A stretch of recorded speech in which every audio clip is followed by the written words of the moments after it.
Good afternoon, everyone. I know you're probably used to having the lights dim as a cue that the program's going to begin, and they're not dim today because we are videotaping. We are preparing a videotape on the life and legacy of Otelia Cromwell that will be previewed next year for the 25th anniversary of Otelia Cromwell Day, and so we need our lights to remain on so that we get a good footage. So, good afternoon. I'm Pamela Nolan-Young. I'm the Director of Institutional Diversity and Equity. I'm a little nervous, don't ask me why. On behalf of the Otelia Cromwell Day Committee, I welcome you to the 24th annual celebration of Otelia Cromwell Day. This year, we'll be exploring the theme, The Journey from Civil Rights to Social Justice. I want to begin by acknowledging and thanking the Otelia Cromwell Day Committee for their hard work to make today's event a success. The names of the committee members are listed in your program, and if you have the opportunity to, please thank them. The committee could not host this event without the full support of many others on campus. We'd like to thank facilities management, college relations, events management, IT, the Poetry Center, the Office of Student Affairs, the Center for Spiritual and Religious Life, the Black Student Alliance, and the Smith Glee Club for their contributions to today's celebration. We have a full day ahead of us with incredibly talented speakers. After the keynote address by Dr. Julianne Malveaux, please attend one of the afternoon workshops described in your program. Those workshops are being led by Dr. Malveaux, Professors Martha Acklesberg and Carrie Baker, alumna Amelia Keegan and Sarah Rower, and the Jalupa Theater Troupe. Our events conclude this evening with the Grimaldi Dancers and Drummers performing at Wright Hall, in Wright Hall at 7 p.m. Before I turn the stage over to the Glee Club, I'd like to share with you a quote about tradition. Betty Shabazz said of Malcolm X, "Malcolm was a firm believer in the value and importance of our heritage. He believed that we have valuable and distinct cultural traditions which need to be institutionalized so that they can be passed on to our heirs. Otelia Cromwell Day has become a Smith institutionalized tradition. It is an opportunity for us to celebrate the life and legacy of Otelia Cromwell. It calls us to our shared heritage. It includes several rituals, some new, like the reading of the poem Maven by Nikki Finney, and others old, like engaging in intellectual inquiry, and the performance by the Smith Glee Club. So please join me in welcoming the Smith Glee Club, who at the invitation of the Otelia Cromwell Day Committee will be performing I Want to Be Ready, a song in the African American tradition.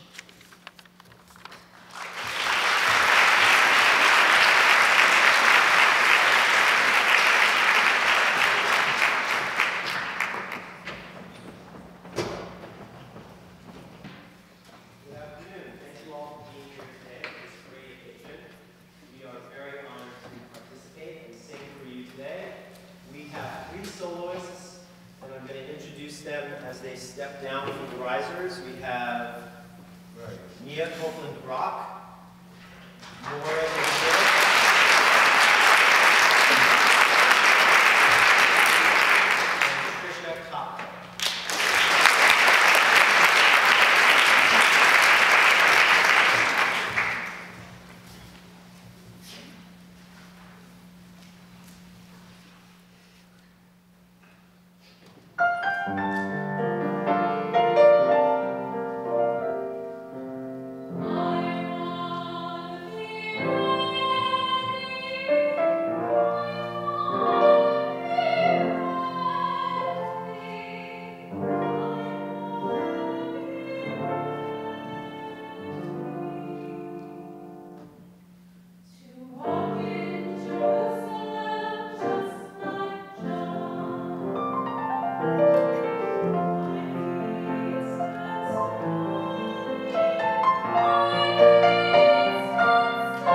Please join me in welcoming Marissa Hall, class of 2014, to the stage for the reading of Nikki Finney's Maven.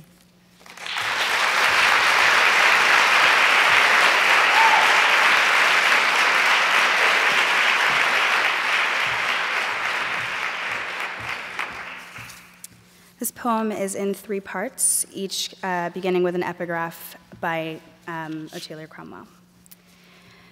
Maven by Nikki Finney. Genus, daughter. When you are a thinking woman, neither violence or sugar plums can muzzle the power of thought. Imagine, hatch, comprehend, apprehend, know the inside and the out. You are just a girl when your mother dies, left to tend the rest of the flock. You, the oldest, the one most like your father, taught to leave no stone unturned, marry thrift and industry while burying your head in the stacks. Sang-froid, but never silent. Inquire, picture, ponder, think over, and think again. Giddy with your mind, master everything is a family crest. No veil feigning, faking, guise, masquerade, or fanfare. There is a right way and a wrong. When you give your hand to the world, your responsibility to have a mind, keep a mind, change a mind, and be the last to die. Genus, scholar. An educated group is a thinking group. Intuit, divine, check and recheck, invent. Know the backward and the forward. You care nothing for the popular, even less for the slipshod. Your arms flower with all the leading out books, choosing wisely what and who trains you. Frankness, virtuoso, mastery, crackerjack, think and think again. You leave college and university exceptionally prepared. You are complex and astute, as calm as a comma, no time for jewelry and parlor bows. There is a gold watch, a signet ring, a Smith College pin. White letters on gold just above the heart. Diligent, proficient, self-possessed, you weigh in with words, you state your tolerance to the inefficient. You never back down from what is right. Young Adelaide is your dependable, and the 9th graders leaning into your instruction whisper, this must be college. You gray beautifully, but early. Genus, writer. The genius does not write to please, nor live to marry. Veritas, words pulled through a fine-tooth comb, then, before sleep, pulled through again. You refuse to segregate language from life, read German for sport, and swing golf clubs just to stay on the qui-vive. You write of the legality of taxes, pica out democracy, vow and edit for the integral Negro intellectual. Winnow, probe, sift through, quest, think, and think again. Solemnly engaged now to Lucretia and Thomas, you disliked being called doctor and remain forever keen on miss. What the dutiful, trained hand can perfectly stitch delights you. Unconventional and easygoing, your desire never wanes, to be put through the paces, edify, enlighten, to work outward from simple seam to monograph. We herald your bright hallmark of firsts, those sprightly, high-waisted truths, the soft-spoken whippersnapper, eloping still. Thank you.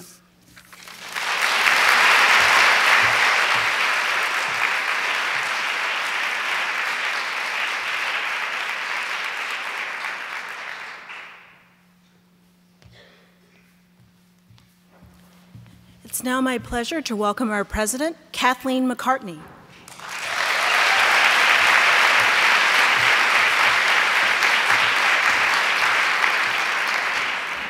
What an honor.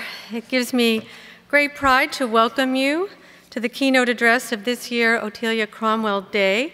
Our theme, as you know, is From Civil Rights to Social Justice.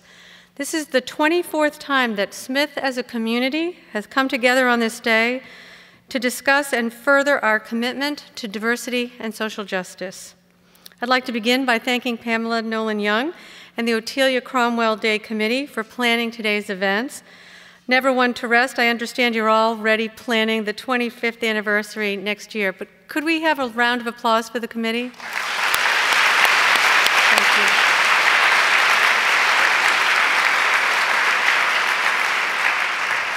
you. When Smith first celebrated Otelia Cromwell Day in 1989, it would have been hard to imagine a nation led by its first Black president, a nation whose Supreme Court would uphold the rights of same-sex couples to marry, a nation that, despite its gains, does not pat itself on the back and declare itself post-racial, because we are not.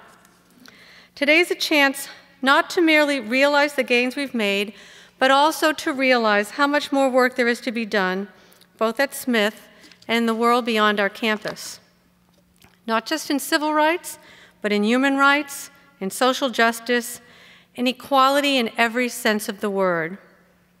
The themes we explore today are relevant to all of us, and I look forward to carrying this conversation forward with the entire Smith community.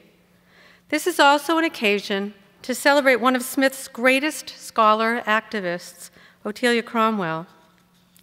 Otelia graduated from Smith in 1900, our first African-American graduate. She went on to earn a master's degree from Columbia University and a PhD from Yale.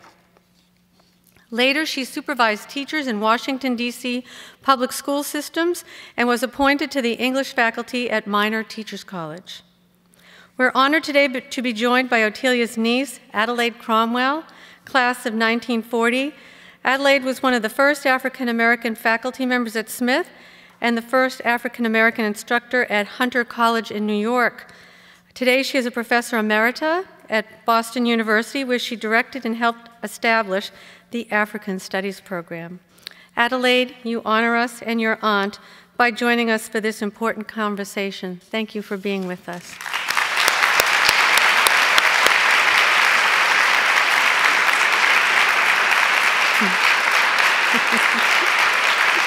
I love you.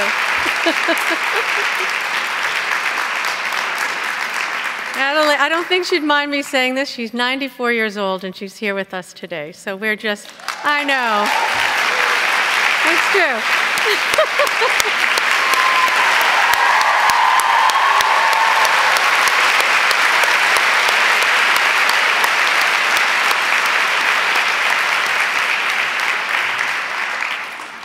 So Otelia is one in a long line of students and alumni who've embraced our mission of empowering women to be agents of change. Gloria Steinem, class of 1956, helped define the feminist movement and championed social justice causes throughout the world. Barbara Brenner, class of 1973, advocated for changing the national conversation around breast cancer. Civil rights activist Yolanda King, class of 1976, carried forward the legacy of her father, the Reverend Martin Luther King, Jr. Shuharzad Abar, class of 2009, returned to Afghanistan after graduation and became a tireless change maker, writer, and advocate for women's rights and for free and fair elections. It is a point of pride that Smithies never accept the status quo, that we will all strive to be, in the spirit of the woman whose name we gather today, both scholars and activists. As scholar activists, we look for opportunities to effect real change. We are a college, and it has often been said that we are a movement, and movements must start at home. Since I arrived at Smith last summer, I have heard from countless members of this community about how we can better meet Smith's commitment to diversity and to social justice. For those of you who have not shared your suggestions and concerns, your college and your president are listening. I recently had a chance to meet with the President's Diversity Council, a committee representing the entire Smith community with the mission of ensuring the ideals of equity, inclusivity, and justice are inherent in the relationships, practices, and activities of Smith's students, staff, and faculty. I invite you to share your thoughts and concerns with the Council through the Office of Institutional Diversity and Equity, which Pamela directs, and I also invite you to share your suggestions with me directly. Together, we can move the conversation forward through education and reflection. It is now my pleasure to introduce our keynote speaker. Dr. Julianne Malveaux is a widely known and respected contributor to the national dialogue on issues around race, culture, gender, and economic parity. She's an author, a commentator, and a former president of Bennett College, the historically black women's liberal arts college in Greensboro, North Carolina.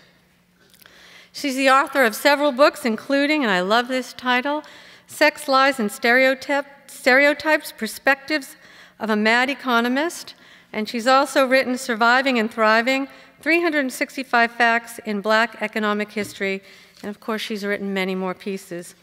She's the editor of Voices of Vision, African American Women on the Issues, and the co-editor of Slipping Through the Cracks, The Status of Black Women. Dr. Malveaux serves on the boards of the Economic Policy Institute, the Recreation Wish List Committee of Washington, D.C., and the Liberian Education Trust. She has written for USA Today, for Black Issues in Higher Education, and for Ms. Magazine. For more than a decade, she was a columnist whose work appeared in the Los Angeles Times, the Charlotte Observer, the New Orleans Tribune, and the Detroit Free Press. Her views and commentary have been featured on every major network.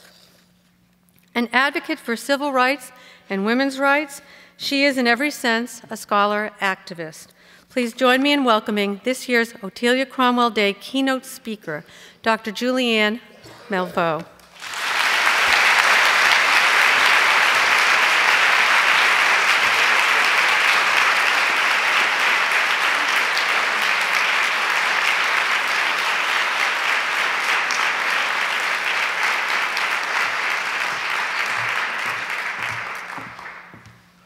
Well, good afternoon, everyone. We have to do better in the Black community. We do call and response. So good afternoon, everyone. Good afternoon. Much better. I'm really delighted to be here. Sister President, thank you for that warm introduction and for all you do on this campus. I want to thank the students who've come. We've almost got a full house here. The faculty, of course, and staff who are here with us. This is really an exciting opportunity for me. When I learned that this was the Otelia Cromwell Day, my mind immediately flashed to the 94-year-old lady who just stand up and gave us a shout out.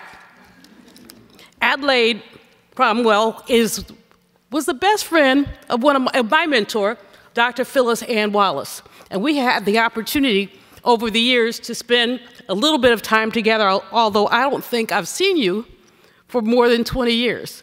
But it's amazing to see you just thriving. I want to do 94 just like you.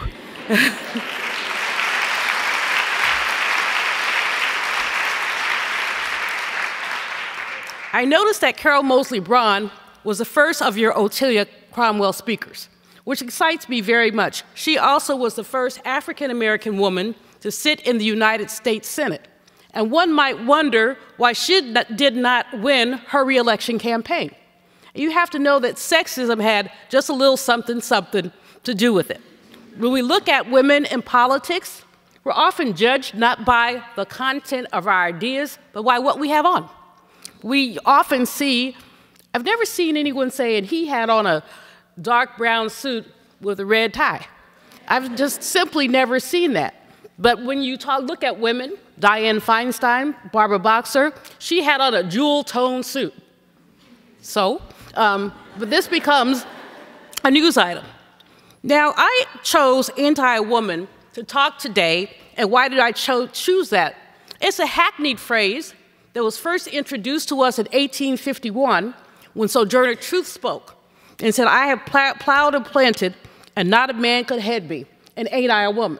What she was noticing and sharing was that African-American women shouldered much of the burden of enslaved people and were never treated as ladies.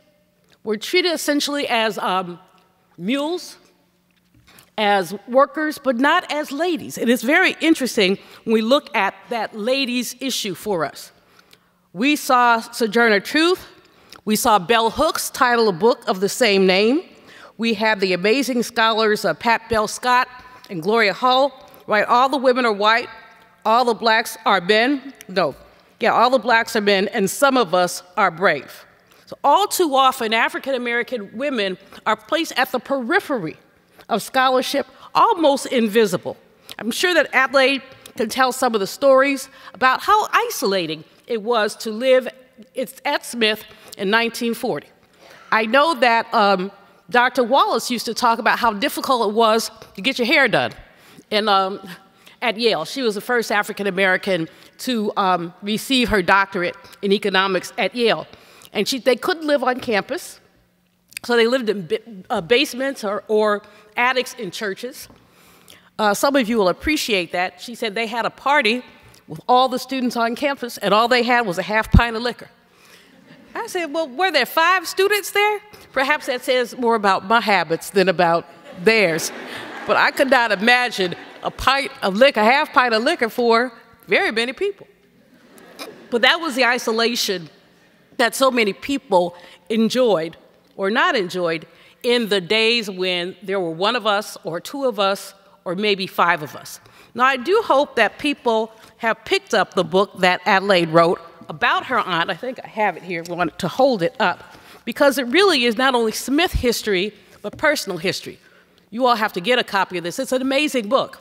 And Adelaide, when they sent me the book to read in order to come, well, not in order to come, I devoured it. It took me a couple of hours just to read and to just literally sizzle over the work you've done. Why? Because history belongs to she who holds the pen. And all too often, our stories are swallowed because we don't write about them. We women tend to be modest. We women tend not to tell our stories, but if we don't tell them, they won't be told. When I was president at Bennett College, I invited a woman who was a bank senior vice president. As I said to someone, this is a white woman who wears red better than I do. She had a double diamond on her finger. She looked fantastic. And she said, the governor just appointed me to the Workforce Development Committee. I don't think I'm qualified.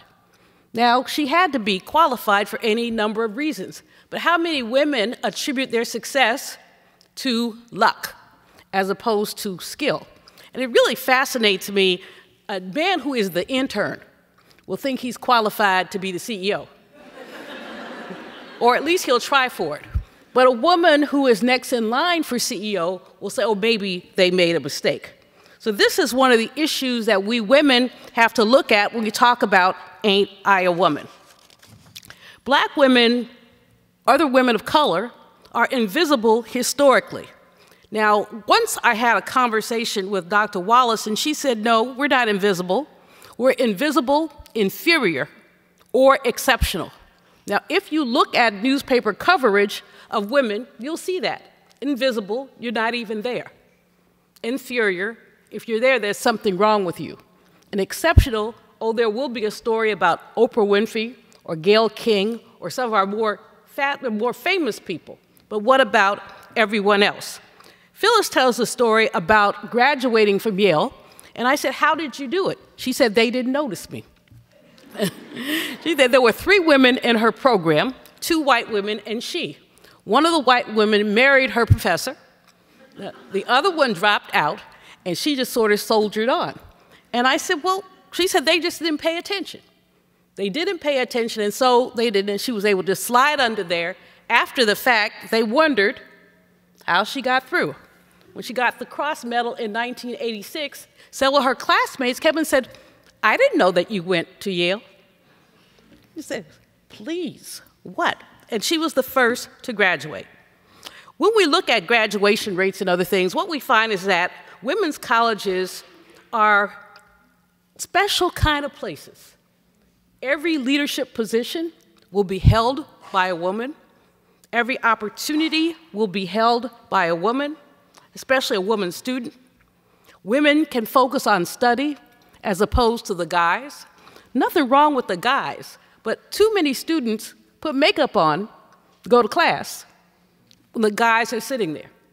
Eyeliner, and everything. That stuff takes a lot of time to do.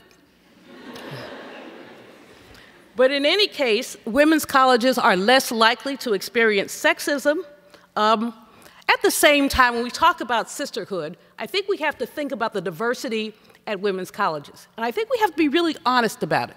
One of my first acts as president of Bennett College for Women, it was very interesting, is that I had a diversity day. And everybody looked and said, diversity? But you had women who were from the islands or Africa, women who were from the United States. We had women who were gay, who were lesbian, and we had women who were not. We had women who spoke several languages and those that did not. And what I noticed is that there were fissures among these women because of the different ways they defined themselves. About half of our students were first generation, but the other half had parents who had been going to college for 3 or 4 generations. And so those are some of the diversity issues that we dealt with even on an HBCU campus. Although your African American student enrollment is nearly 5%, I imagine that some of those diversity issues are faced here as well. And those are important issues, Sister President, to face, because we often talk about women's colleges creating a sisterhood. But some sisters are simply not sisters if they can't get over the race and sex divide. I just saw a piece in Forbes magazine as I was looking at Smith College. Of course, they listed the illustrious graduates. They listed Sylvia Plath, both First Lady Nancy Reagan and First Lady Barbara Bush. Of course, y'all didn't teach them anything, huh? Never mind.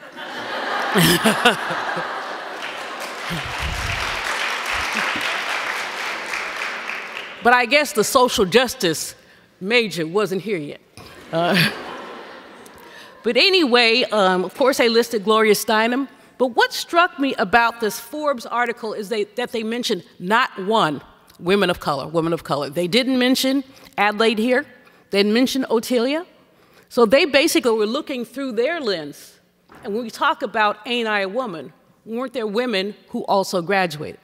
This is a typical ignorance and basically short-sightedness that put women and women of color at the periphery and not at the center. Bennett and Spelman colleges are the only 2 colleges that focus on African American women.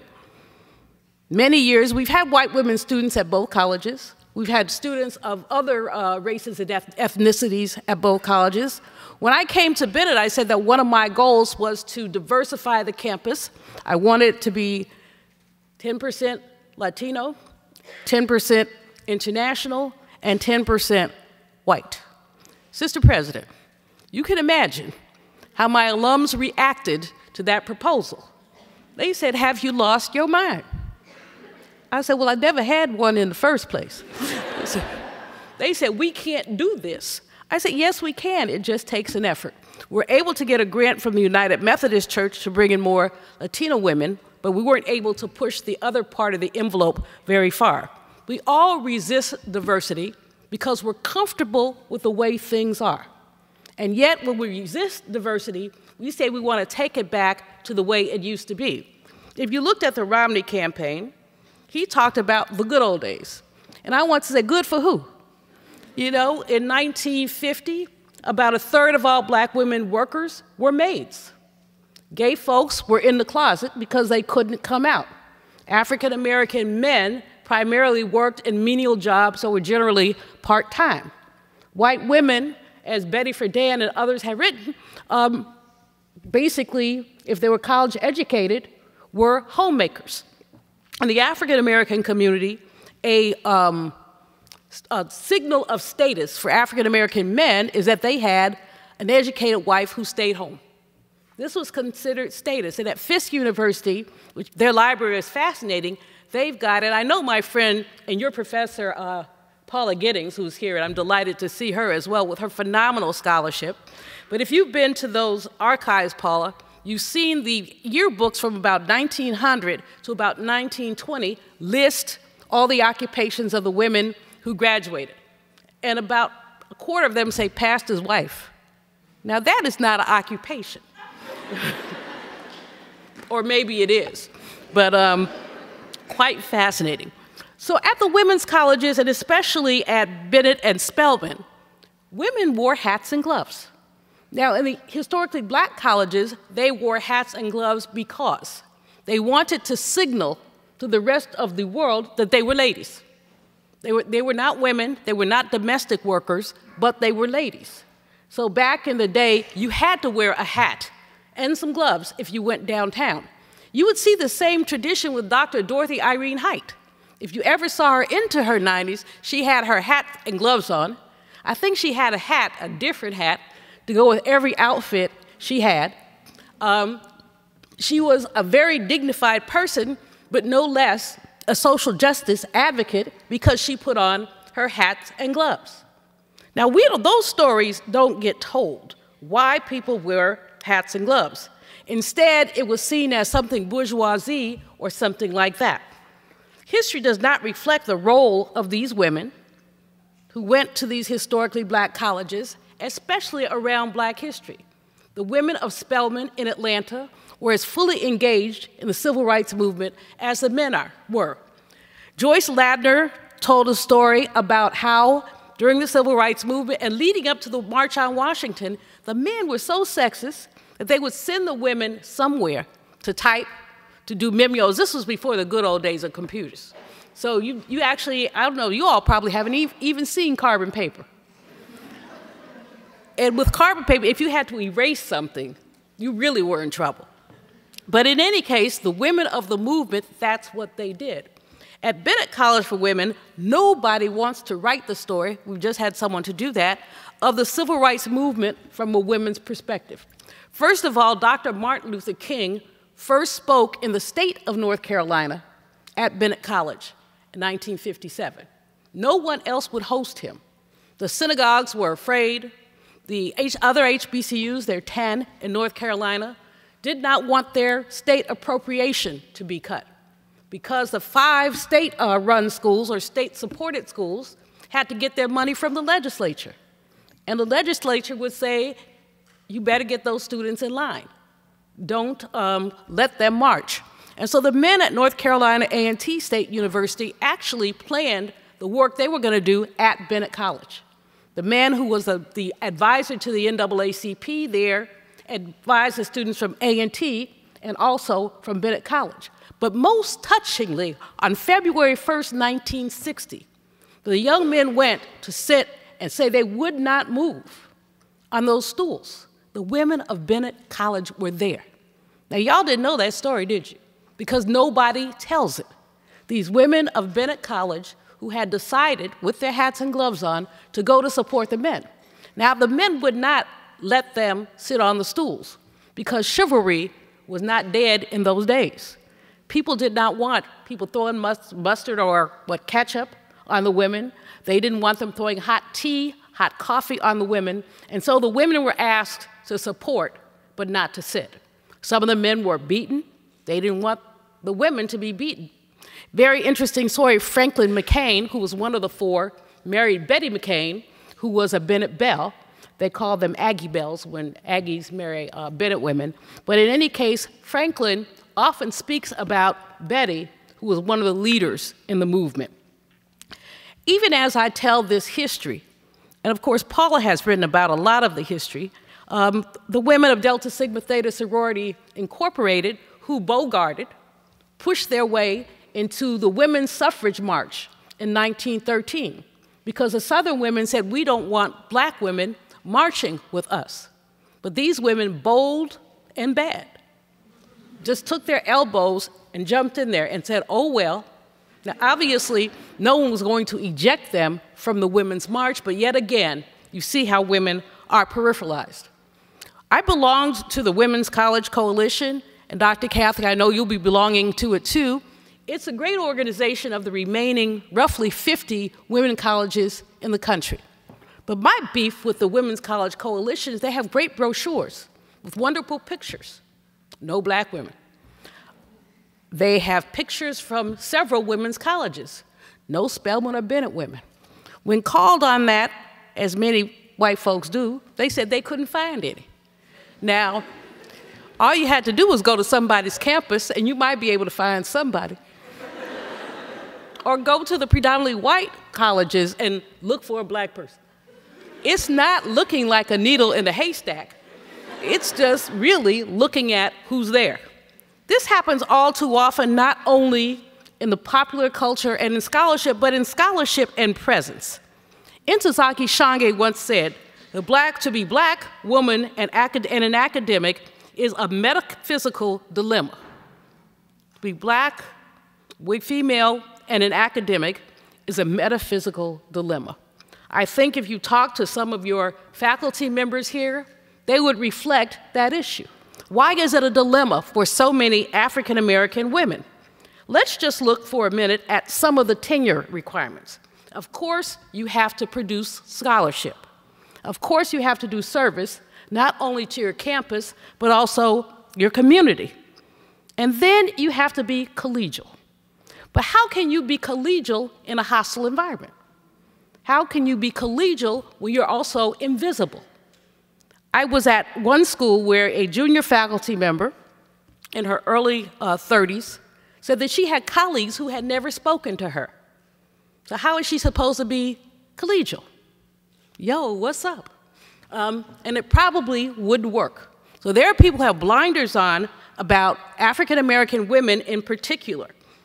In 2003, there were fewer than 2,000 African American women who held faculty positions in the United States in 2003. Now, the number has gone up, but it does make the point. In the same year, 3,487 African American men held faculty positions. Now, the interesting thing about that is we see today, and beginning about 10 years ago, that African American women were out earning doctorates over African American men. So why is that not reflected essentially in faculty positions? And again, part of it is the blinders. But one of the other issues for many African American women is the level of isolation that they experience. When you have one person in a department or 3 people on campus, this is an isolating position to be in. And finally, the whole notion of service is often muted when women feel, more so than men do often, that they have to serve the community. So they're on the committee at their church, they're working in their sorority, they're mentoring young women. They don't get credit for that. Scholarship, they're publishing in the journals, but they might have written something for black issues in higher education. They might have written a letter to the editor. They might have contributed something to the National Urban League's magazine. That doesn't count, even if the other scholarship stands there. So essentially, activism is discouraged. Now, the person who was the epitome of the scholar activist was Dr. W.B. Du Bois. He believed that scholars had to be activists. He said, take it out of the ivory tower and take it to the streets. Well, he didn't say to the streets. He said to the neighborhoods. But I said out of the towers and into the streets, just because it suggests that you can teach with your academic knowledge if you choose to. But that doesn't count. And so why do we have so few African American women in the academy? Because the work they do does not often count. The whole issue of essentially scholarship is viewed differently with women by race. I have a really good friend who started a program in Washington. I'm so proud of her. It's called Sister Mentors. And what it does actually was mentors young women through the PhD process. Getting a PhD is like pledging a sorority. Has anybody pledged? I guess you don't have sororities here, but pledging a sorority, they just harass you until you've had enough. I mean, they literally, just about the time you've had enough, then they take you over. Now it's 3 weeks, but back in my day, it was 10 weeks, which was too long. I took a class in television and radio, and the professor was so mean, I still remember him. I mean, he was really mean. But what he had us do was pull a date that we were going to host a talk radio program with the host. So the day I pulled happened to be the day that we were going over. Well, Dr. Lawton said you can't trade days with anybody. You have to do your day. So I had a dilemma. Was I going to fail my class? No. Or was I going to go over? So I had it all worked out. I would get off the radio at 3 o'clock. Somebody was going to drive me out to Brandeis. Well, do you know, Paula, what they made me do? So they give you bad food, like it's feta cheese, and they tell you it's something else. You know, they make you eat peeled grapes, and they tell you that they're eyes. You know, people would vomit just thinking about it. Now, when I got there, 3 hours late, they made me eat everything. Everything that everybody had been eating all that time was condensed for me into one meal. Now, that was just plain evil. And at the point that they did that, I'm like, I'm out of here. And they said, no, now you're going over. But getting a doctorate is just like pledging, especially when you find that oftentimes your professors are your competitors.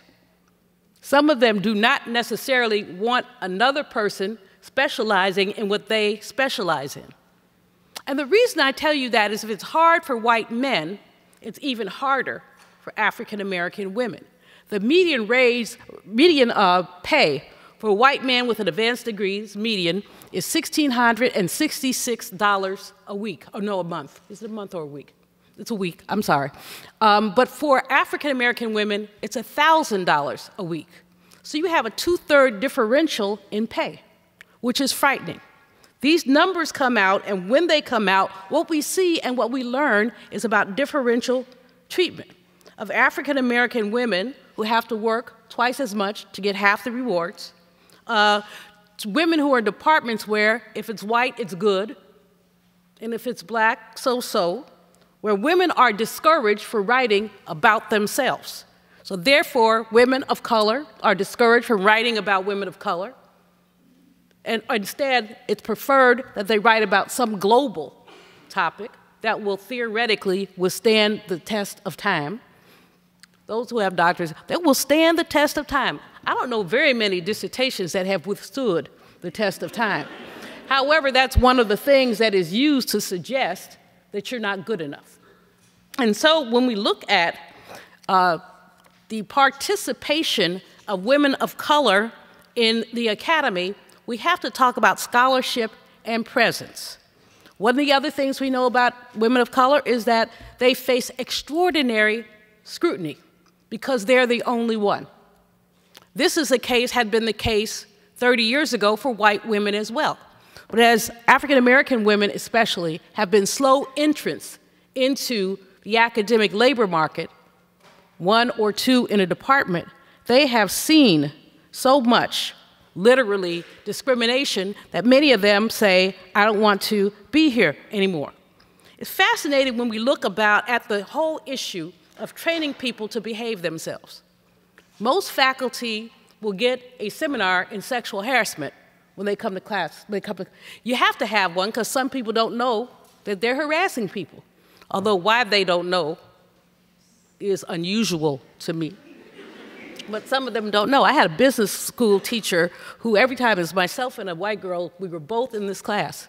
And so when we walked into class, he said, you look very nice today, Miss Malveaux. And Miss Smith, you look exceptionally well. So he would just call us out. You have nice legs, Miss Malveaux. None of his business. And he would say something else to the other girl. Well, we finally went to the dean and said, this is sexual harassment. We were both the best students in the class. Neither of us got an A. Not only that, but the man called us out in class. They say I'm sexually harassing them. Does anybody think I am? So of course, none of the guys said yes. But if you have sexual harassment classes, how come there are no anti-racism classes? If people took anti-racism classes, perhaps these young people with these inappropriate Halloween costumes might slow their roll. When you looked at these Halloween costumes, you were sickened, but somebody thought it was okay. And many of the young people who use that, we've seen white folks in blackface. And what is that about? If you wish you were in the land of cotton, go. You know, just, they have planes, trains, and buses that go right to the South. Just go. Don't sit there wearing anything. Studies of women all too often ignore women of color. Sometimes it's because people say, I can't find any data. But you know, when the pay equity debate was raging, my good friend Heidi Hartman wrote several pieces about comparable worth. However, none of these pieces spoke to women of color. Now, I didn't have the data for women of color, so you make it up. No, but what you could do was impute. If you looked at those occupations that women were in and the occupations that men were in, you could essentially look at average wages and talk about pay equity. It was, you know, you're skimming just a little bit, but it gave you some sense of that. I mean, I have good sense, but I admire MacArthur Foundation winner Heidi. I would not say that she had better sense, but I think that she might have thought of that were she sensitive. If we look at pop culture and cultural appropriation, the movie The Help made me want to implode. The Help.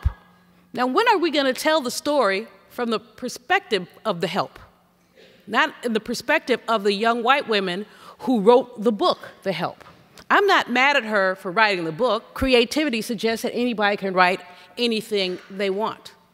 I'm mad at Hollywood for suggesting that none of those black women had a pivotal or central role to the story about domestic workers. As I said earlier, in 1940, literally, half of all black women were maids. Literally, white women worked as clerical workers. They were occupationally segregated as well.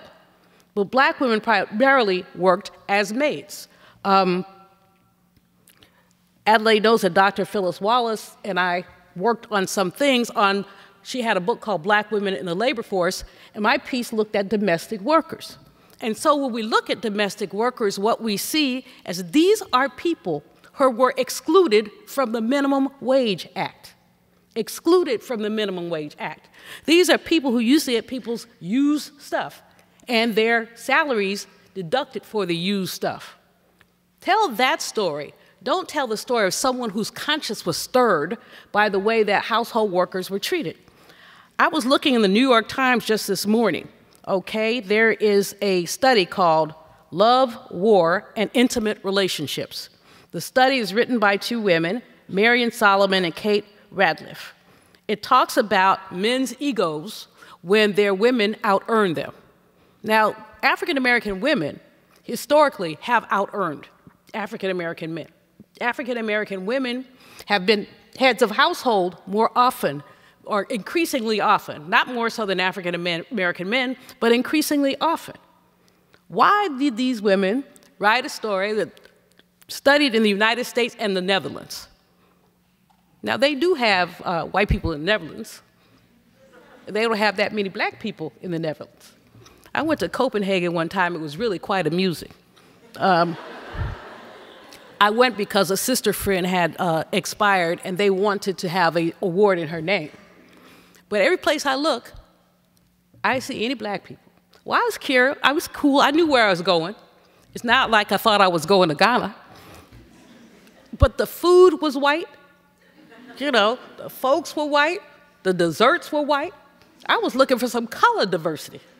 Now, one day they said they were having sweet potatoes, and I almost had a party. I was like, sweet potatoes, but it turned out to be white potatoes with sugar on them. So you didn't even get any yams there. But it was one of those, so they're doing this study in the Netherlands and the United States. Come on now. So, I mean, this is the kind of narrowness we see. Sheryl Sandberg's book, Lean In, talks about women and their opportunity to take chances, suggests that women should reach out and grab it. Not one time in her book does she mention women of color. In fact, in the first pages of her book, she says, this book has a class bias. Now, why would you write that down? But she describes the book as one that has a class bias, which is supposed to mean that those of us who are critical become less critical. 1998, there was a book written called When Work Doesn't Work Anymore. It was written by a white woman who had been a journalist, juggling children and household and all of that. And at some point, 10 years in, she decided that she couldn't do it anymore. And she talked about the ways that women were overburdened by all their responsibilities. And again, never mentioned women of color. I have a sibling who has 2 children, works. At some point, she was going to school and working. And I wanted to talk to her about this. And I said, well, how do you juggle? She said, juggle? I just get up in the morning and do what I have to do. So you see that the realities are different, and that's okay. There's room for difference in our society. What's not okay is that we fail to acknowledge it. Our work histories, African American women, are different, and there's so many differences that we have to deal with that simply are not mentioned. Scholarship means, complete scholarship means that we look at all the women. It means that all the women were not white. Scholarship means that we look at African American men as well, to understand that all the men are not white, and all the black folks are not men. All too often the data is not there, but there are ways to create data. Until about 1980, the Council of Economic Advisors published its economic report of the president, and in the back they had data, and they said non-whites. They had white men, women, and then they had non-whites, which they did not break down by women. Now, blessedly, the Bureau of Labor Statistics economic situation has been breaking down the data by gender for quite some time. But again, if you look at that data, what I find is that the status of women, especially women of color, is very understated. Today, the unemployment rate is 7.2%. For African Americans, it's 13.2%. For women, it's about 12.8%, and for men, about 13.3%. So men's unemployment rates are a bit higher than women's are. Heidi Hartman calls this recession a man session because those areas where men are concentrated are the areas where people have been laid off, primarily in things like construction, because a recession hits construction much harder. Women have not been laid off as much. They've just seen their salaries erode. While there has been slight inflation, their salaries have stayed at the same level. But sequestration, interestingly, hits women, and especially women of color, black women, much harder than it hits other people. 23% of African American women work for governments. So when you sequester, when you cut, when you close the government, you're hitting one population far more hard than others. Overall, 16% of all citizens work for government. So you're looking at 1 in 6 as opposed to 1 in 4. Now, if you go back and roll back, I talked about the unemployment rate. But if you go to, there's a table called A6 in the employment statistics, and it talks about alternate ways to measure unemployment. Whether you're a discouraged worker, whether you have dropped out of the labor force but want to work, whether you work part-time but want full-time work, all of that is included. And then for the overall population, as opposed to 7.2, it goes up to 13. Now, so what happens to African Americans? They're not telling. This does not show up. So I have this thing in my ego that I call the Malveaux Index of Unemployment. Ego. But in any case, I take the same numbers that are used for the general population and extrapolate those for African Americans and African American women. And here's what we find. The unemployment rate overall for African Americans is 25.8%. 25, 1, 2, 3, 4. That's a huge number. 25.8% compared to, again, a 13% for everyone else. Why do we not calculate that data? Because we don't want to know. Similarly, when we use the term women of color or people of color, well, it's a very kumbaya term. The fact is that by ethnicity, various women of color have different situations. When you look at African Americans and Latinos, for example, 18% of African Americans over age 25, 18% have a BA degree. For Latinos, it's about 12%. But for Asians, it's nearly 50%. So when you aggregate this, you end up with much higher numbers. And this is the kind of work we're doing because we don't want to point out differences.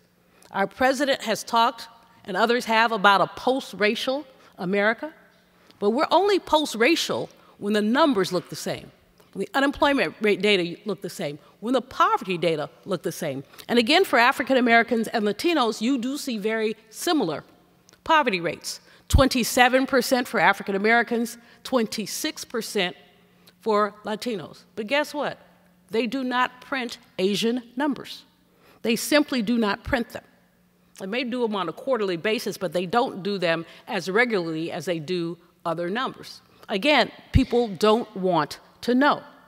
But they must know because information is power, because information allows us to address the issues that we have to deal with in the name of social justice.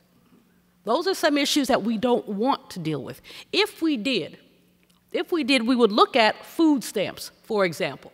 Now, this very wise Congress, I hope you understand irony, has decided to cut $40 billion from the food stamps program. What does that mean? It means that about 4 million families will be kicked off food stamps. What does that mean? Single heads of household, mostly black women, are likely to see their food budgets decrease. What does it mean? Single heads of household, many white women, will see their food stamp budget decrease.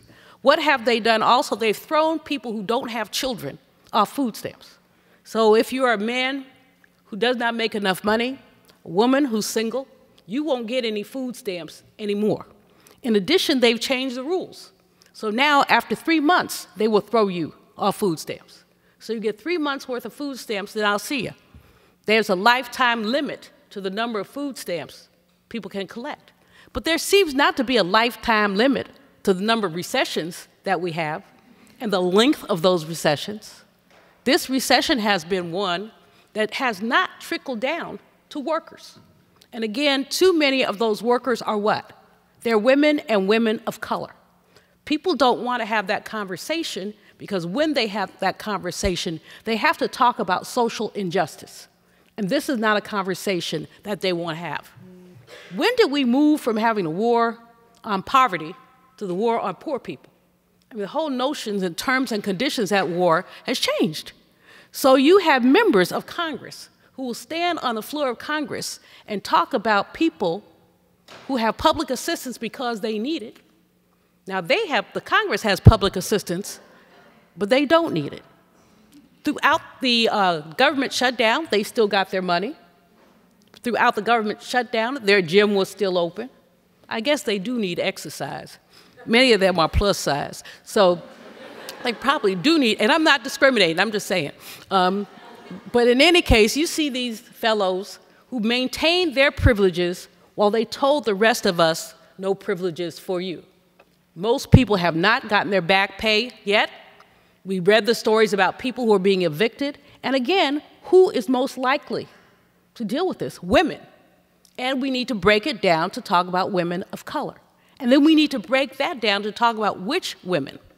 When you look at some of the data, for example, of the professoriate, I'm often tickled by the use of women of color. Only 2% of the professoriate is African American, Latino, Asian, and Native. Only 2%. They put everybody together. So that means that we'll never get accurate data on who's in the professoriate and who is not. And if we don't get the accurate data, then pipeline programs do not work. And we need to have not only pipeline programs, but mentor programs so that faculty, but especially faculty of color, have someone to help them navigate the tenure process. Without that, you essentially sit someone out there and say, do it yourself. And many of the people can't do it themselves, not because they're unable, not because they are not smart, but because this is not an isolated process. And so there are so many processes. My friend Ella Bell wrote a book called Black and White Women in the Corporation. And she looked at the ways in the corporation that women are treated differently.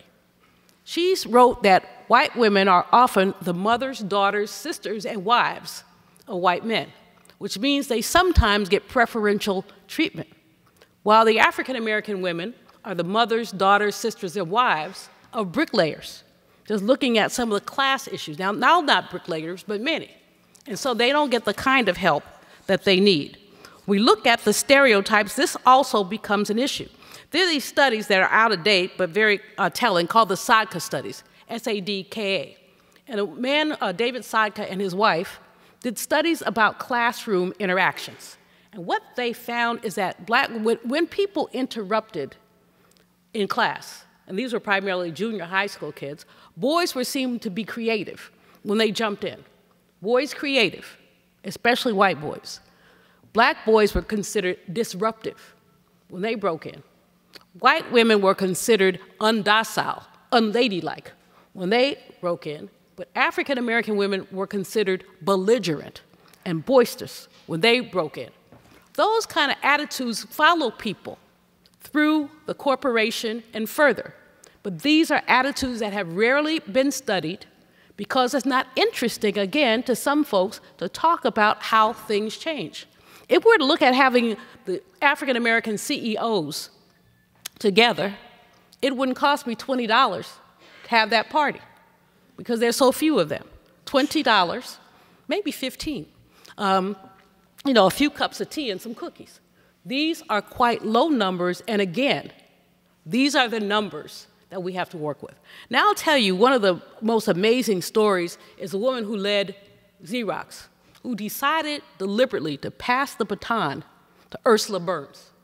This was a white woman who decided that she was going to leave, but she had groomed an African-American woman to take her place. This doesn't happen very often, so I often give her a shout out. But we have to look at if there's a sisterhood, does that sisterhood transcend race and gender and class bounds, especially the issue of class, which we don't talk. Why don't we talk about class in America? Because we are really then having a conversation. We must talk about race, but the class divide is an equal divide. African Americans who are in upper middle class families also often do have mentors to guide them through the process. They have mothers and fathers who went to Harvard and will not have very many disadvantages at Harvard. But someone who did not go to Harvard and knows no one who did has significant challenges. So when we look at this research and look at the ways we approach this research, what we have to say is, let's expand the boundaries of the research.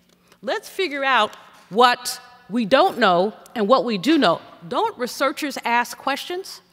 Researchers are supposed to ask questions. They're supposed to wrap their minds, as a poem for Adelaide said, Adelaide Otelia, that the poem that was written by Nikki Finney, to turn stones over.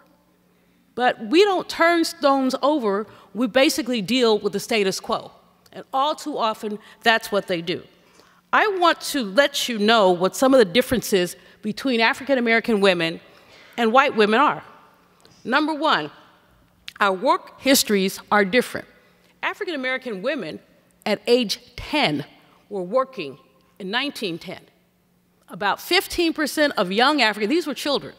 I wrote a piece once called "We Were Born with a Broom in Our Hand," because at 10-15, you saw women working.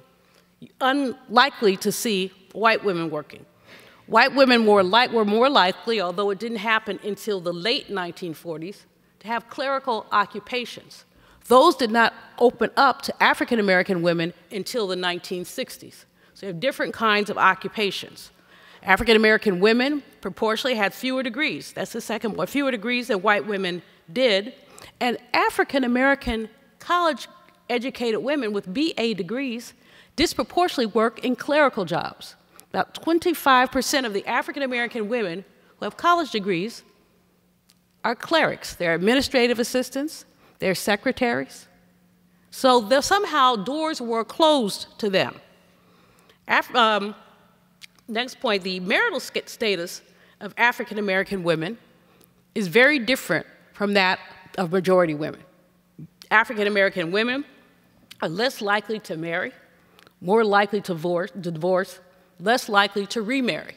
So we talk about earnings and occupations. We talk about how much money the family is taking home. We have to bear in mind that oftentimes the family is one person. And so when we talk about back in the day, they talked about a family wage. And they suggested that men should earn a family wage, which means that people were not counting on women working. That script has flipped. And in many families, you have two workers, and in many families, black and white, the woman's wage is what keeps the family out of poverty. 28%, in 28% of white families, the women out-earn the men. In African-American families, that number is much higher.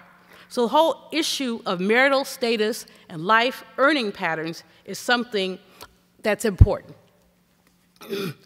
I mentioned the cycles earlier and talked about the whole notion of differential interpretations of behavior. And I think that's very important. Ella Bell writes about it too. When African-American women, just answering a question, are considered boisterous. When, because of extraordinary scrutiny, both in the academy and in the corporate world, dreadlocks, for example, are considered inappropriate. Many corporations have said, no, you can't wear your hair like that.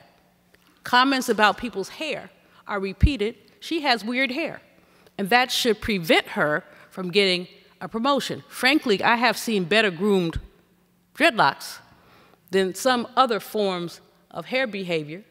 I have seen white women with blue hair, purple hair, orange hair, and you know it's not theirs. I'm not hating on you. I'm just saying, why would that be more acceptable than neat dreadlocks? So we see different interpretations and extreme scrutiny. And the other thing that we should note is that African-American women, with their volunteer work, are often the backbone of African-American organizations, although they do not get the credit. So in churches, in schools, in our civil rights organizations, we see African-American women holding those organizations up, but not getting any credit for that. So again, when we look at the status of African-American women, I would challenge the African-American women in this room, but also the majority women. I would challenge you to look at other areas of research, to understand how African-American women have lived and breathed. I would encourage you not to go, if you're white, into it blindly, but to talk to some of your fellow sociologists, psychologists, and others to make sure you're not missing something. I would encourage you, when possible, to extrapolate data. I would encourage you to put African-American women into the same center that you put others. Ain't I a woman? Obviously, but when you ignore me in your research, we ignore me in your focus, we're not sensitive to your students, we don't understand issues of class, you're saying, maybe you're a woman, but I will not accept your differences. I think that this lecture series is about the differences. Not only that Otelia Cromwell experienced, but every other Smith graduate up until a point in time. And Smith has done well with its 5%, but there was a time when they admitted black women in ones or twos. And this was not only true at Smith, but at any number of the women's colleges. Some of the challenges that women faced were reverberated all over other women's colleges. I remember a Wellesley woman who's now in her 70s, again, talking about how hard it was to get your hair done. Because they were way out at Wellesley, and maybe you could go to Roxbury and get your hair pressed. But you know, you have to do that with some regularity. I mean, it's not like once and then you're cool. That's why I wear this fro. No, that's not why I wear this fro, but in any case, it kind of helps me out.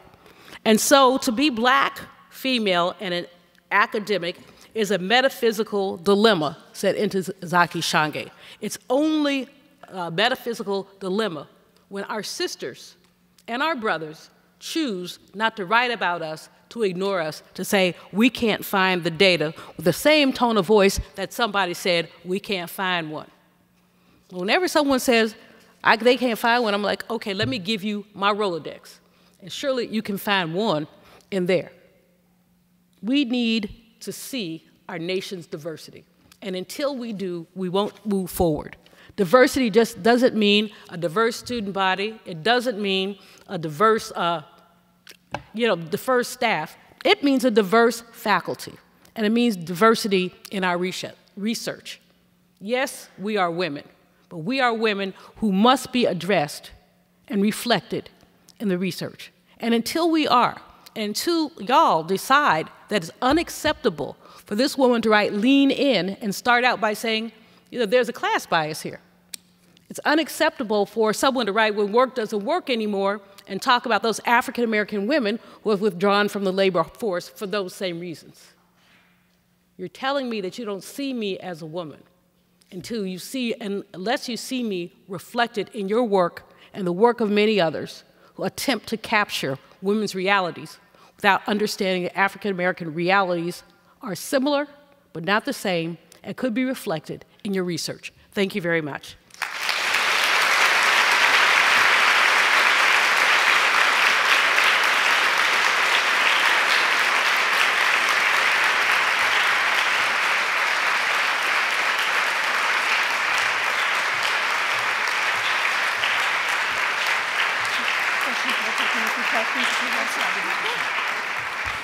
We do have some committee members with some microphones on either side of the aisles. If you have questions for Dr. Malveaux, she'll take a few questions.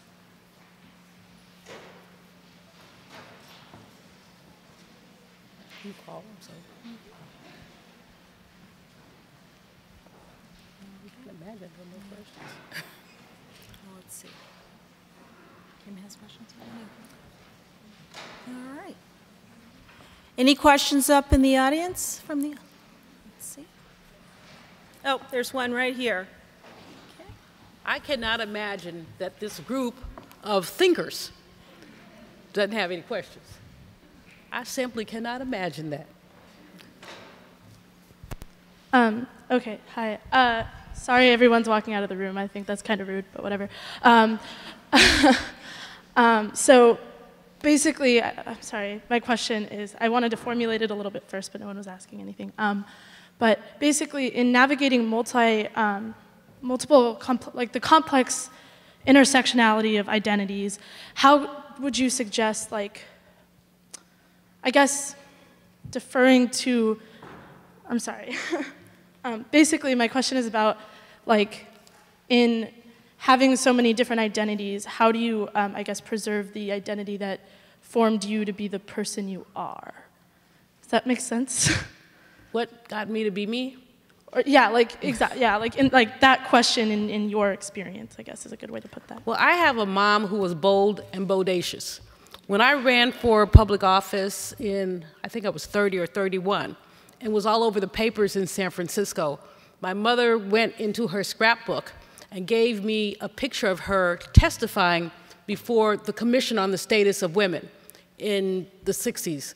And she said to me, and oh, the quote was, "Divorced women need help too." And she had on her little Jackie Kennedy hat, and she looked rather cute. But she handed it to me and said, "You're not the only person in this family to make the newspapers." What I found amazing was not that she was the only person in the family, but that divorced women in those days didn't come out. It was a matter of shame to be divorced. My 9th grade paper was written about apartheid. And I started with some black construction paper and white chalk that kept coming off the paper. And it was literally written about apartheid, which is something that I've come back to in my older days.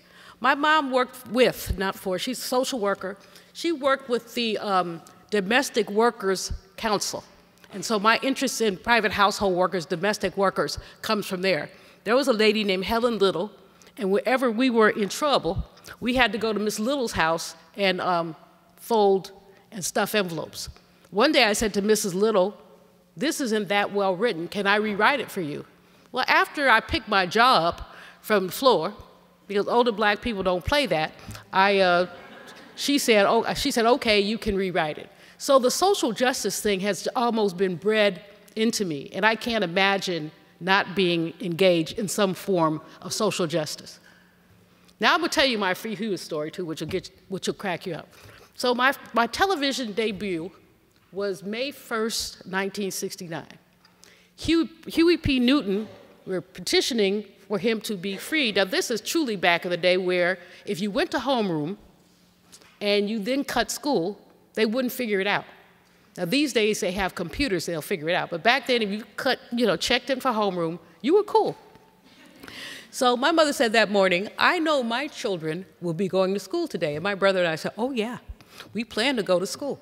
Of course, we had this plan to meet at the subway stop as soon as we checked in the homeroom. So we got the subway down to, or the streetcar, all the way down to City Hall, and we're out there doing our thing.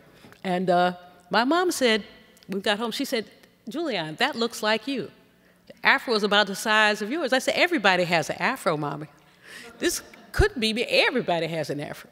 So then there was about a half picture, and she said, tell me that's not you. She has a plaid skirt on. You have a plaid skirt. I said, surely I don't own the only plaid skirt in San Francisco. So the third time, because she's moving the channels around, the third time, unfortunately, you got full face. I was giving the police the finger, and she said, tell me that's not you. I said, I cannot tell a lie. So I was in trouble forever about that one. But that's where it comes from. That was 16. Mm-hmm. Hello, I'd like to ask you something. You are talking about the invisibility of black women being part of the women's movement in general. But I've also noticed a general invisibility in terms of black people, African Americans' situation. For instance, there's no longer affirmative action, but now we have diversity. And it's like African Americans no longer have a special place in terms of social justice. And indeed that instead we are moving toward diversity and globalization. Could you comment on that? Sure. I think, first of all, the whole issue around diversity is important, but affirmative action is important as well. You've seen, I'm working on a piece now called From Black to Beige, because what you've seen is people diminish black identity. And I think it's important for African American people to insist that the issue be dealt with. The problem is that too many African Americans have been pressured to step back a little bit. And when you step back a little bit, the issues are not dealt with. So for example, the piece of data I gave you about women in the academy, 2% women of color is what the piece of data says. So it doesn't tell you how many are African American, are Latino, are Asian. Now, one of the other invisibilities that I must address is the ways that we make gay and lesbian people and communities of color invisible. We don't want to talk about it. And certainly, if you look at intersectionality, this is a part of the African American community. It's a part of the Latino community. It's part of the Asian community. So if we talk internally about diversity, that's something that we have to embrace as well. But the affirmative action issue, gentrification, there are a number of issues where African American people, not just women, are not being considered. And some people believe since Barack Obama was elected president, that means everything has been solved. And yet it has not been. Indeed, President Obama has been constrained both by the inactive Congress, but also by his fear of addressing African American issues directly. For example, I just told you the unemployment rate among African Americans, the unofficial rate is 26%. Now, if someone told you that the unemployment rate in Appalachia was 26%, you can believe that the president would be on Air Force One, going there right now to check it out. But when he hears that that number is the case in the African American community, he doesn't have to get on Air Force One. He could just get in his car and go across town to Southeast DC, where the problem is probably even worse. Is there another question? So my question is, you're speaking a lot. Oh, right here. You're saying that the most important thing to do about this issue is to implement it in research. So my question is, why do you believe that that's the place to actually suggest that this is an important thing? And how do you think that's the best way to communicate it to people? Because some people might not read research or might not be well communicated. So how do you think that that would be the best way to communicate the issues through research? Well, I think that the academic world and the social justice world are not mutually exclusive. One of the things that I did early in my career is write for USA Today. Now, what I did was took pieces that were being published that were 25 pages and reduced them to 500 words. So you picked up, the basic conclusions in those 500 words. Now, I admit that's not the easiest thing in the world to do. When I was teaching journalism, what I would have people do is take 2,000 words, take it down to 1,000 words, take it down to 500 words. And that requires real creativity. What are my main points? What do I want to communicate with people? But there are those who will only do social justice, and that's okay. There are those who will only do academic research, and that's okay. But when you can take it from the ivory tower, as W.B. Du Bois said, and into the streets, that's exceptional. And when your research informs social change, that's important as well. So I don't see them as mutually exclusive. And one of the things that I think that the younger generation of academics must fight for is for their community work to be considered as part of the work that is service. Now, there is going to be no substitute for scholarship, none. And scholarship is it's the most important reason where you're at a university. However, you're judged on other criteria, which include service. And so that service could be community service. The social justice set of issues will not change unless we make them change. And that's true in the academy, that's true in the corporate world, and that's true in other places.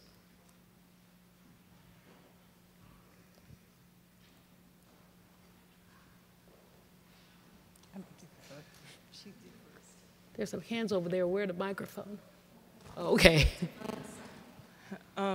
Speaking on the point of women in the executive field and women in general taking on... I can't really hear you. Can you kind of talk up a little? Speaking on women in the executive field and in corporation, I aspired to be a CEO one day, and growing up, people were like, seriously, CEO? Do you think you can do it? Do you think that the institutions around us fails us growing up, telling us we can't do it, telling us we shouldn't do it? And do you think that if there were more workshop for women of color, showing them options of what they can do, that attitude would change? Can you speak more on that issue? Well, there is a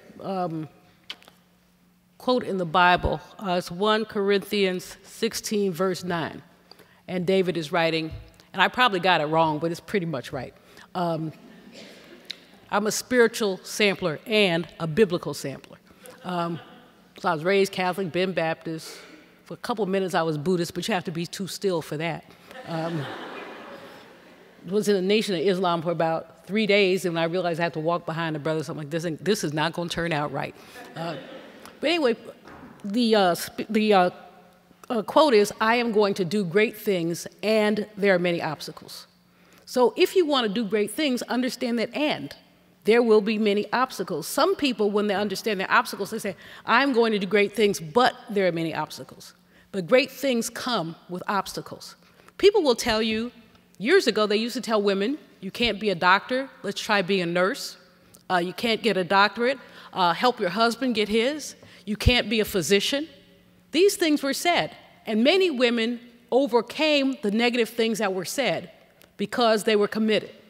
As you move up the ladder, people will say things to you. You can't do this, you can't do that. If you know you want to do it, just do it. I think it's possible for more people of color, for more women, and more women of color, and African American women to make it to the C-suite, including CEO. But I think you have to keep your eyes on the prize. You have to understand what kind of obstacles you'll face. You'll have to find not only a mentor, but also a sponsor. And if you read Carla Harris's book, and I forget the title of it, but Carla Harris's book is really important when you talk about moving up, because she talks about the difference between a mentor and a sponsor. And when you're in a small room, or when someone is in a small room, you want someone who's going to say, she's fantastic, she's great. You want someone to push your case. And so early on in a corporation, identify a mentor and identify a sponsor. But it's possible, absolutely. And when you become a CEO, would you please fund my research? Thank you for a wonderful lecture. Can you comment specifically about the experience of immigrants? I'm sorry, I don't think I'm Can you comment specifically about the experiences of immigrants and how they fit into the narrative that you have sketched? Okay, I'm still missing you. Great. Our country has always, or almost always, been open to certain immigrants and not to all immigrants. Basic changes in the immigration law actually has removed the diversity status for immigrants. So you only get like 6,000 immigrants, for example, from Ghana. You only get, the numbers are really small and they used to be larger. Meanwhile, Chuck Schumer put a special provision in the immigration law that allows 10,000 Irish immigrants. So there's a very unequal situation for immigrants, and I think there's often a discrimination against immigrant people. And both of those things are things that need to stop.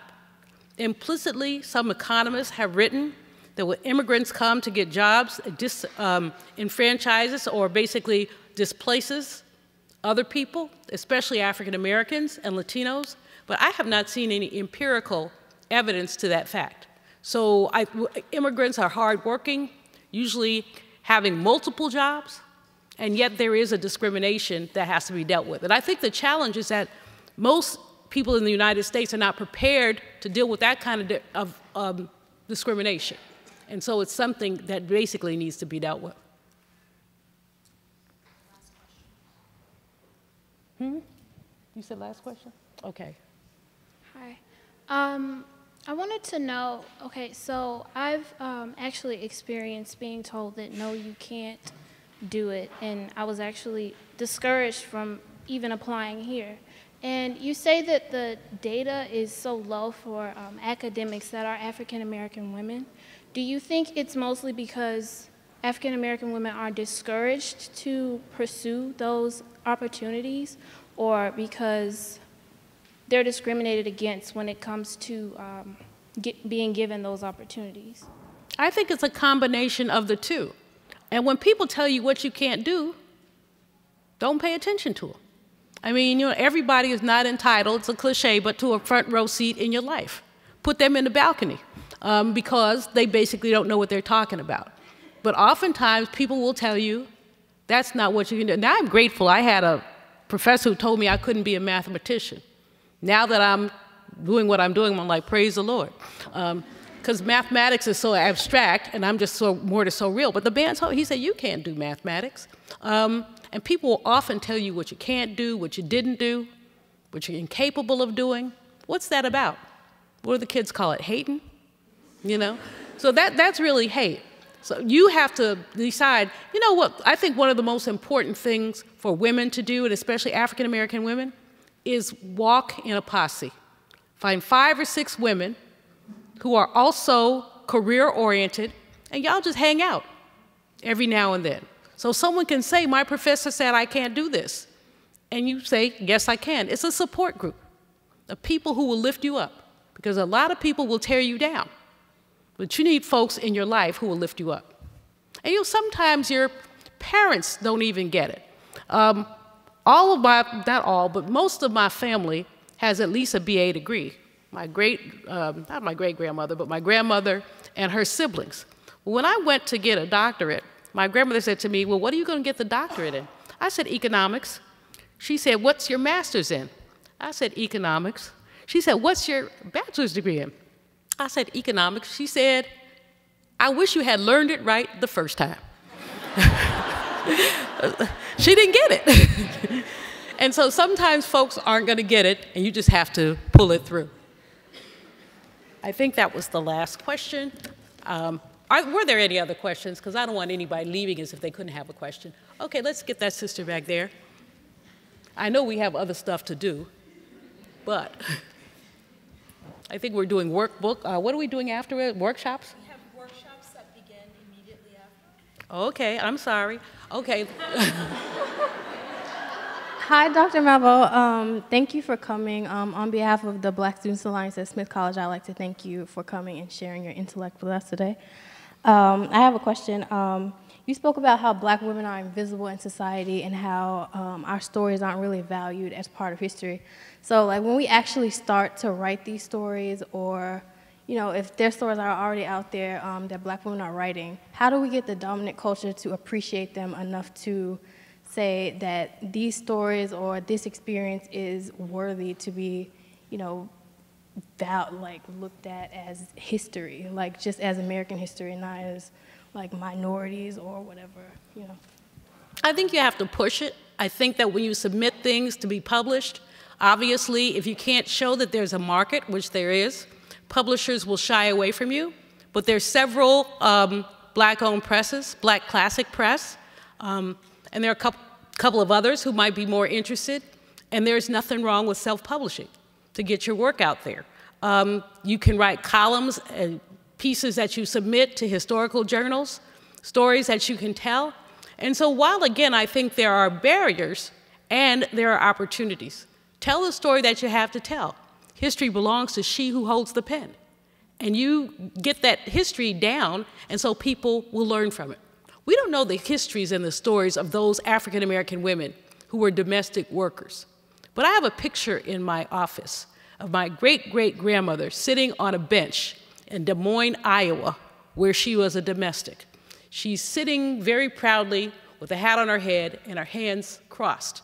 Now, the funny story about that is while she was sitting there waiting for my great-grandfather, who was trifling. Well, he wasn't that trifling. He was a gambler. And so she told him she would not marry him unless he brought back 6 weeks of his wages to her. She said, I just won't do it. And he'd get to 3 weeks, and then he'd mess up. You get to 4 weeks, and then he'd mess up. Her mother said, you will be an old maid forever if you're waiting for that man to give you his salary. But finally, he came up to 6 weeks. Now, that story is kind of a family story, but the more interesting story is how did these Black women get to Ames, Iowa, Des Moines, Iowa? What was a pipeline got them there? Obviously, the people who hired them knew somebody in Mississippi. Those are stories that could be told. The women who never had a chance to really raise their children because they were raising other people's children. Now, this has been told in fiction, but it needs to be told in fact. And the scary part is that some of these people are dying out. So we won't have those stories to tell. So tell your story. It's really important. Thank you.